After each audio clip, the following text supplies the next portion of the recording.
Hello friends, welcome to my YouTube channel easy tricks of maths. So आज की जो video है, आज की वीडियो है part two of cube root concept. मैंने कल एक वीडियो डाली थी जिसमें मैंने क्यूब रूट कॉन्सेप्ट सिखाया था आपको, लेकिन वो जो मैंने आपको कॉन्सेप्ट सिखाया था वो सिर्फ उन डिजिट्स के लिए था, उन नंबर्स के लिए था जो परफेक्ट क्यूब होते हैं। मतलब हमने तो 10 तक परफेक्ट क्यूब याद करे हैं, लेकिन ऐसे भी तो बहुत नंबर हैं जो कि बहुत ही बड़ी बड़ी डिजिट्स के हैं और वो परफेक्ट क्यूब हैं। तो हमने कल वो वाला कॉन्सेप्ट सीखा था जिसमें परफेक्ट क्यूब वो थे। मतलब अगर हम उनका फैक्टर करते तो वो एक ऐसा नंबर निकल के आता जिसको हम 3 बार मल्टीप्लाई करने पर वही नंबर आ जाता। जैसे कि अगर आपको नहीं समझ आया तो मैं समझाती हूँ। जैसे 216 है, मैं इसको परफेक्ट क्यूब क्यों बोलती हूँ, क्योंकि अगर हम इसके फैक्टर करेंगे तो फैक्टर में 3 बार 6 आएगा। मतलब प्राइम फैक्टर करने के बाद जो मल्टीप्लिकेशन करोगे आप तो उसमें 3 बार 6 आएगा, और इस 3 बार 6 का एक पेयर माना जाएगा क्यूब रूट के लिए, और ये 6 बाहर आ जाएगा। और इसीलिए इसी का आंसर क्या होता है कि इसका क्यूब रूट क्या माना जाता है, 6 माना जाता है। तो इस तरीके से मैं आपको समझा रही हूँ। अगर बड़ी डिजिट्स होती हैं तो उनका भी क्यूब रूट एग्जिस्ट करता है, क्यूब्स उनके भी होते हैं।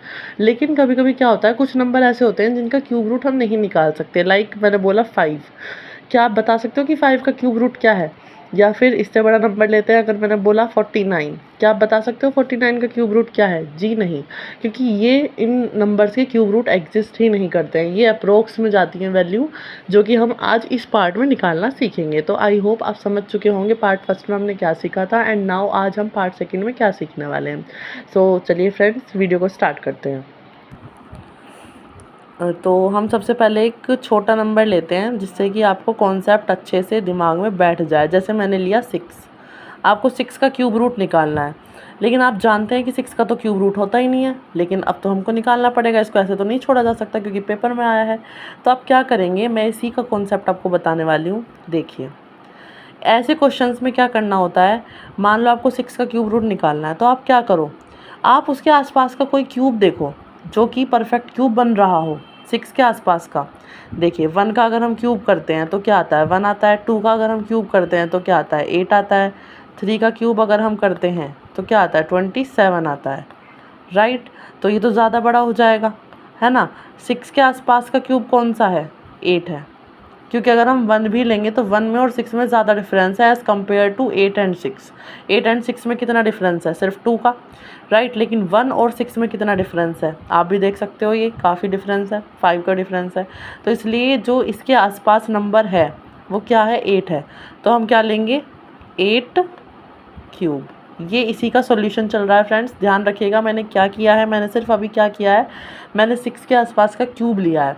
6 के आसपास जो क्यूब परफेक्ट क्यूब बनता है वो बनता है 8, इसलिए मैंने 8 लिया है। अब हम क्या करेंगे, देखिए, अब मुझे बताइए ये किसका परफेक्ट क्यूब है। ये परफेक्ट क्यूब होता है हमारा 2 का। राइट, 2 का जब हम क्यूब करते हैं तभी 8 आता है। ये परफेक्ट क्यूब है 2 का। अब मुझे ये बताइए, जो हमारा क्वेश्चन था 6 और जो हमने लिया है 8, इन दोनों में कितना डिफरेंस है। इन दोनों में 2 का डिफरेंस है, और बड़ा कौन सा है, बड़ा है हमारा 8 एज़ कम्पेयर टू 6। राइट, तो अगर क्वेश्चन छोटा हो जाए, मतलब क्वेश्चन में जो नंबर है वो छोटा हो जाए जो हमने नंबर लिया है उससे, तो हम बीच में क्या लगाते हैं, माइनस। ठीक है फ्रेंड्स, अगर मान लीजिए यहाँ पर 8 होता, यहाँ पर 6 होता, वैसे ऐसा पॉसिबल नहीं है, लेकिन मैं सिर्फ आपको एग्जांपल के लिए बता रही हूँ। मान लो यहाँ पे कोई बड़ा नंबर होता, यहाँ पे कोई छोटा नंबर होता, तो हम यहाँ पे प्लस लगाते। मतलब क्वेश्चन के नंबर के हिसाब से चलेंगे हम। अगर क्वेश्चन का नंबर आपका छोटा है, क्वेश्चन में जो मतलब डिजिट है वो छोटी है एज़ कम्पेयर टू जो हमने लिया है उससे, तो हम बीच में क्या लगाएंगे, माइनस। ठीक है फ्रेंड्स, इतना आपको अच्छे से समझ आया होगा। आगे चलते हैं। अब देखिए, यहाँ पर 2 ले लिया हमने क्योंकि 8 है वो किसका क्यूब है, 2 का क्यूब है। उसके बाद हमने बीच में माइनस क्यों लगाया, क्योंकि ये बड़ा है ये छोटा है। जो हमने लिया है वो बड़ा है और जो क्वेश्चन में डिजिट थी वो छोटी थी। अब कितने का डिफरेंस है, 2 का डिफरेंस है, तो यहाँ पर भी क्या आएगा, 2। अब ये 2 कौन से वाला है, जो इनका डिफरेंस है बीच का, मतलब 8 - 6 2। ठीक है फ्रेंड्स, अब आ जाओ अपॉन।